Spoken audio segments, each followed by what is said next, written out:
دو مکھیاں۔ گاؤں میں ماسٹر اکبر علی کا سخت مزاجی مشہور تھی۔ والدین ان کی سخت مزاجی کے باوجود اپنے بچوں کو انہی سے تعلیم دلانے میں خوش محسوس کرتے تھے۔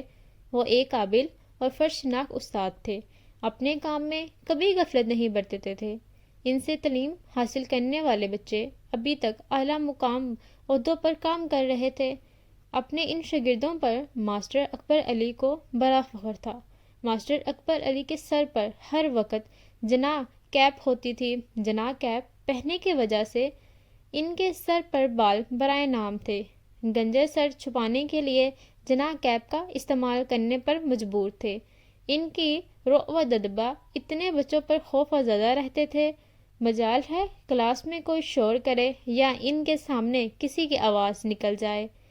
جماعت میں اگر کسی کی آواز گونجی تو وہ صرف ماسٹر اکبر علی کی ہوتی تھی۔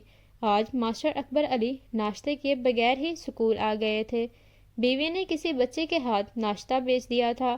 وہ جس دن بھی بغیر ناشتہ کیے جاتے تھے، علیہ سکون ناشتہ ضرور بیچ دیتی تھی۔ جب وہ ناشتہ کر رہے تھے تب ان کی ہدایت تھی کہ کسی ایسی چیز کے بارے میں بات نہ کی جائے جس سے ان کی کراہٹ آ جائے۔ گندگی پر بیٹھے ہوئے والی مکھی یا کوئی شرارت کا ذکر کرنے سے ان کا جی متلا جاتا۔ بچے بھول کر بھی ایسی چیزوں کا ذکر نہیں کرتے تھے۔ ماسٹر صاحب بچوں کو پڑھانے کے ساتھ مکھیوں کو اڑا بھی رہے تھے۔ ناشتہ دیکھ کر ان کا بھوک چمک اٹھی تھی۔ ماسٹر صاحب نے ناشتہ کرنا شروع کر دیا۔ آج نہ جانے کہاں سے بڑی تعداد میں مکھیاں اندر آ گئی تھیں۔ وہ ایک نوالا منہ میں رکھتے اور پھر دوسرا ہاتھ سے مکھیوں کو بھگانے جاتے۔ سلمان کی جب سبق سنانے کی باری آئی، وہ ڈرتے ڈرتے ان کے پاس گیا۔ اسے ماسٹر صاحب سے بہت ڈر لگتا تھا۔ سلمان نے کتاب میں دیکھ کر سبق پڑھنا شروع کر دیا۔ سبق پڑھتے ہوئے اچانک اس کی نظر کٹوری میں موجود سالن پر پڑی۔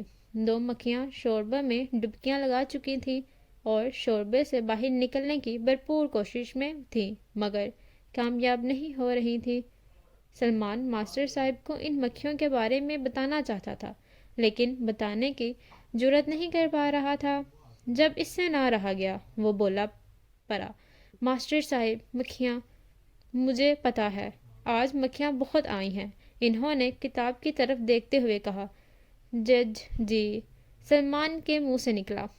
سلمان بیٹا، جب کوئی کچھ کھا رہا ہو اس موقع پر مکھی اور گندگی چیز کا ذکر نہیں کرنا چاہیے۔ جی، سلمان نے کہا۔ سلمان نے مکھیوں کو نظر انداز کرنے کی کوشش کی لیکن کامیاب نہ ہو سکا۔ سبق پڑھتے ہوئے بار بار اس کی توجہ ان مکھیوں کی طرف ہی جا رہی تھی۔ مکھیوں نے اب شوربے میں تیرنا بند کر دیا تھا اور وہ جان کی بازی ہار چکی تھی۔ ماسٹر صاحب کی ساری توجہ سبق پڑھانے پر تھی۔ ان کا شوربے میں مری ہوئی مکھیاں نظر نہیں آ رہی تھیں۔ جب وہ دونوں مکھیاں ان کے نوالے میں آئیں تو عثمان نے نہ رہ کر بولا پڑا، ماسٹر صاحب مکھیاں ابھی آ گئے۔ کچھ کہنا چاہ رہا تھا کہ ماسٹر صاحب نے غصے سے گھورنے پر وہ اپنا جملہ مکمل ادا نہ کر سکا اور خاموش ہو گیا اور اسی وقت تک خاموش رہا جب تک ماسٹر اکبر علی نے ناشتہ ختم نہ کر لیا۔ ناشتہ ختم کرنے کے انہوں نے عثمان کی طرف دیکھا اور بولے، اب بولو تم کیا کہنا چاہ رہے تھے؟ ماسٹر صاحب اب کوئی فائدہ نہیں ہے، اس نے کہا۔ جب میں ناشتہ کر رہا تھا اس وقت خوب مکھی مکھی کر رہے تھے، اب کہہ رہے ہو مکھی کے ذکر سے کوئی فائدہ نہیں، کیا ان کا ذکر کرنے سے فائدہ بھی ہوتا ہے؟ وہ بولا، وہ مکھیاں گئیں۔ عثمان نے کہا، کہاں گئیں؟ ماسٹر صاحب نے عثمان کے کان موڑے رہے۔ وہ پیٹ میں گئیں۔ تم بھرنے آئے ہو یا مکھیاں کھانے؟ ماسٹر صاحب کی بات پر پورے لڑکوں کے چہروں پر مسکراہٹ آ گئی لیکن وہ زور سے نہیں ہنسا۔ ماسٹر صاحب وہ میرے پیٹ میں نہیں گئیں تو پھر کس کے پیٹ میں گئیں؟ ماسٹر صاحب نے اس کی بات پر چونکے۔ ماسٹر صاحب آپ کے پیٹ میں گئیں؟ میرے پیٹ میں گئیں؟ کیسے؟ وہ غصے سے گھورتے ہوئے بولے۔ وہ سالن کے شوربے میں دو مکھیاں گر گئی تھیں، روٹی کے نوالے کے ساتھ پیٹ میں گئیں۔ عثمان کے حوالے کر دیا۔ بے وقوف، تم نے مجھے بتایا کیوں نہیں؟ ماسٹر اکبر علی غصے سے گرجے۔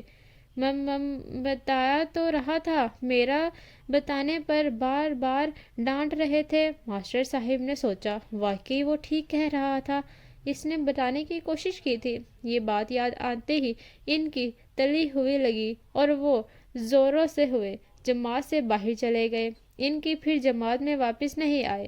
وہ دن گزر گئے، وہ سکول نہیں آئے۔ تیسرے دن جب آئے وہ خاصے کمزور دکھائی دے رہے تھے۔ بچوں کی حاضری لی اور پھر بچوں سے مخاطب ہوئے۔ یہ اچھا ہوا مجھے اس دن الٹی ہو گئی، ورنہ نہ جانے میرا کیا حال ہوتا۔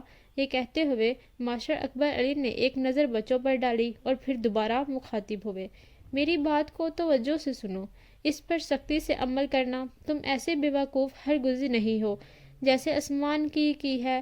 کبھی کسی کی جان بچانا یا مال جانے کا خدشہ ہو، فوراً اس شخص کو بتاؤ، چاہے وہ کتنا ہی سخت انسان کیوں نہ ہو۔ اگر عثمان غصے کی پرواہ کیے بغیر بتا دیتا کہ اشارہ کر دیتا، اسی طرح کم سے کم مکھی کھانے سے بچ جاتا۔ اس واقعے کے بعد ماسٹر اکبر علی بدل گئے۔ اسکول کا وقت ختم ہو گیا، لیکن کسی بچے کو نہیں ڈانٹا۔ کسی بچے سے کوئی غلطی بھی ہو جاتی، اسے پیار سے سمجھا دیا۔ جماعت میں ان کا رو و دبدبہ کی آواز اب نہیں گونجتی تھی۔ وہ بدل گئے تھے ایک چھوٹے واقعے کے سبب۔ وہ سمجھے تھے رو و دبدبہ سے بچے پڑھنے میں دلچسپی لیتے ہیں، محبت ان کو بگاڑ دیتی ہے۔ لیکن وہ اب اس بات کے قائل ہو گئے تھے کہ محبت سے بچے جلدی سیکھ جاتے ہیں۔ بچے تیسری جماعت سے چوتھی جماعت میں چلے گئے، لیکن پھر انہوں نے ماسٹر اکبر علی کا پرانا لہجہ نہیں دیکھا۔ وہ مختلف دکھائی دیتے۔ ماسٹر اکبر علی جان گئے تھے کہ خوف اور ادب ایک حد تک ہی اچھا لگتا ہے۔ I hope you like my video, so please don't forget to subscribe my channel and press the bell icon. Thank you.